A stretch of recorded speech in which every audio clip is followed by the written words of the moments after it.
Ako yung matandang matanda na. Kuro puti. Kanina ka pa, ha? Oh! Huwag ka kahayin na din!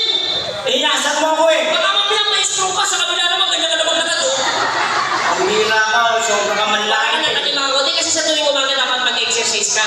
Mag-exercise ako. Mag-relax ka para bumaba yung dugo mo. Paano? Mag-exercise ka lang, kikinin-kinin mo ni Kabog mo. Exercise na yan eh. Huwag mo ko lulukuhan, ha? Hindi kita lulukuhin, hindi kita O, sige. Yan, exercise na yan eh. Oo nga, no? Di ba nakakababa ng dugo? Ay, nakakaroon.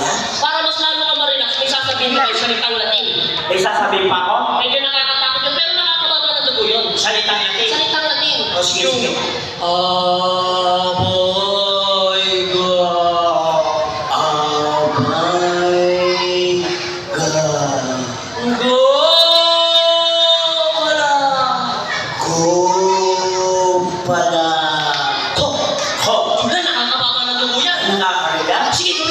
O sige, abay ka, go pala. Ho! Bilisan mo pa. Abay ka, go pala. Ho! Bilis pa. Abay ka, go pala. Ho! Abay ka, go pala. Ho! Abay ka, go pala. Ho!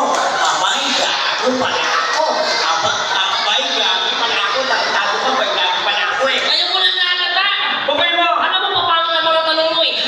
Ganito na lang ako na magtatanong sa'yo. Sige. Baka mamaya, hindi ka makasagot dito. Papahiya ka lang. O sige. O sige, anong hayop pa nagsasalita ng baki? Ang dali ng tanong mo. Ano yan? Aso, mali. Pusa, hindi. Baka, mali. Kalabaw, hindi. Kambe, mali. Loro. Hindi. Manok. Mali. Anong hayop ang nagsasalita ng bakit? Shokoy. Shokoy?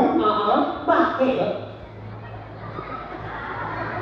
Seahorse. Shokoy! Oo nga. Eh bakit nga? Inulit pa. Sa mga shokoy.